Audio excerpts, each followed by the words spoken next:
The day I heard the voice of God,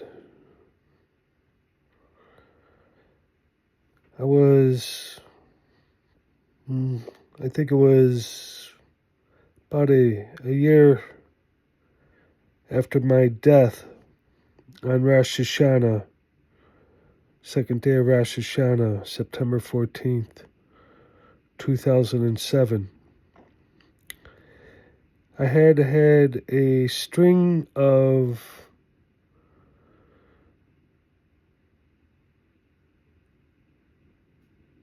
things that happened to me,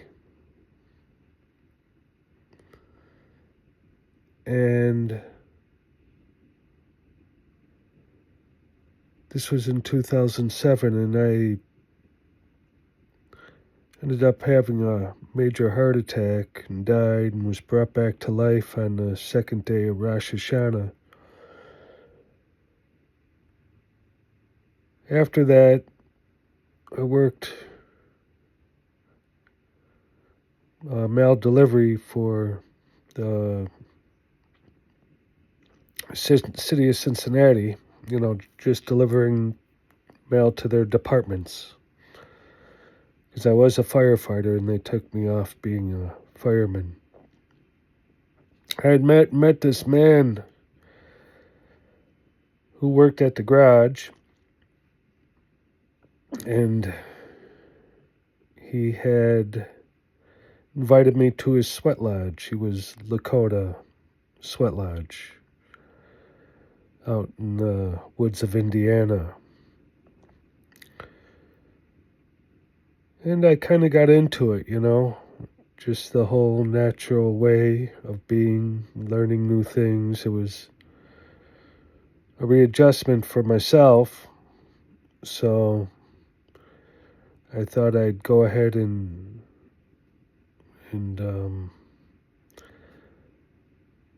follow this way. It was like he was brought to me, to figure things out. This was right shortly after the heart attack, and then the dreams of the voices telling me I was a shaman. The voices were always in my dreams. But I never heard a voice outside myself until one day. And this man asked me if I wanted to go to a Sundance in South Dakota. So I told him I would. And we went. One night they had a sweat lodge. And I was so into it at the time and trying to figure out,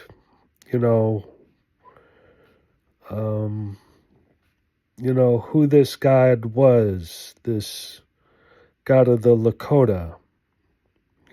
Some would call him Sacred Mystery, others Tenkachula. What was Sacred Mystery? Wankantanka. So, before I went into the sweat lodge one evening, I was thinking to myself, and it's weird now because I call God the name, or Hashem. And I was thinking outside this sweat lodge, what should I call this being that we're praying to out here? And so when I went into the sweat lodge, I must have been with about maybe 8 to 10 other individuals. It was Sundance brings a lot of people out there. And I was sitting in the sweat lodge, and they were pouring water on the rocks and singing and saying their prayers. And then it got to me, and I was looking into the rocks.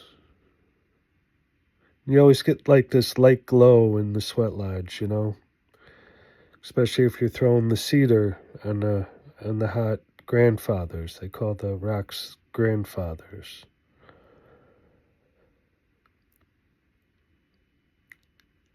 And I was looking into the grandfathers,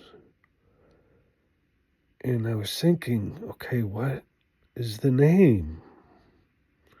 What is the name I should address this God as? And out of the blue, like right behind me, like you couldn't get behind me, you know, you were situated with men, like one man at both sides of you. And then behind me, a voice rang out, Tinkashala. Even the whole tent, like the men just went, whoa, like what is that? Like it was very dim, you couldn't see anything. And then it yelled again, Tinkashala. And I was like, I said it like I repeated it. He rang it out and I said, Tinkashala. And then the voice like went a little quieter and it said, Tinkashala. And I said, Tinkashala. And then it said, Tinkashala. Like whispering in my ear. And I said, Tinkashala. And then it said, Tinkashala.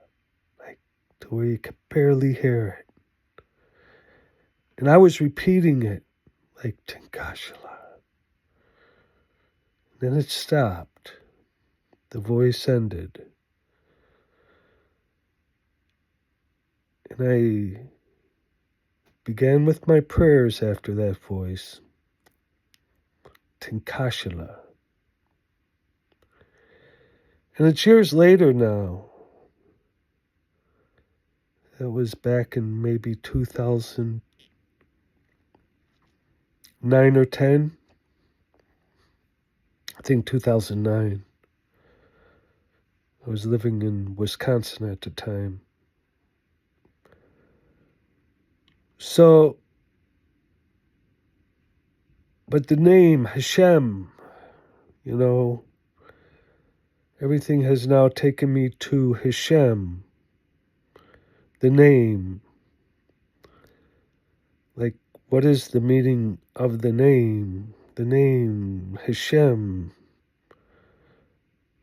And I'm finding myself alive in this God, this Hashem.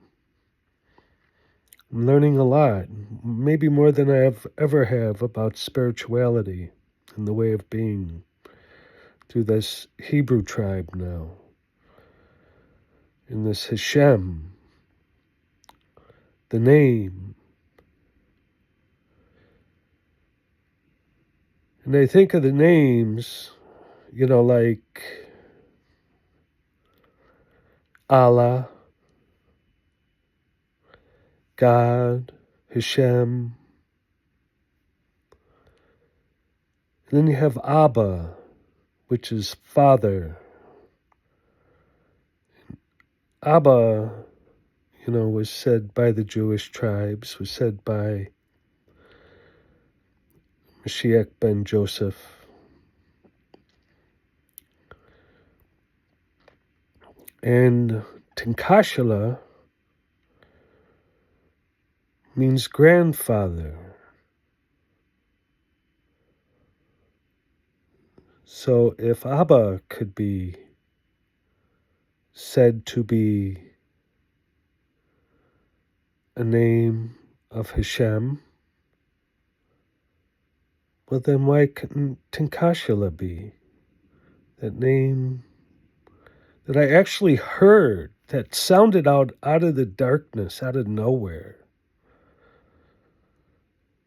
Like directly from the great informer himself,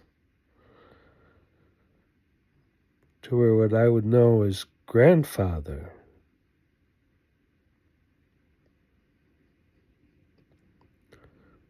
The name, Hashem, the name. Like, what is the name of Hashem? For out of his own void,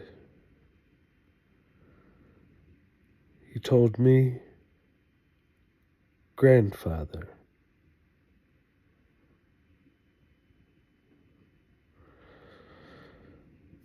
I know.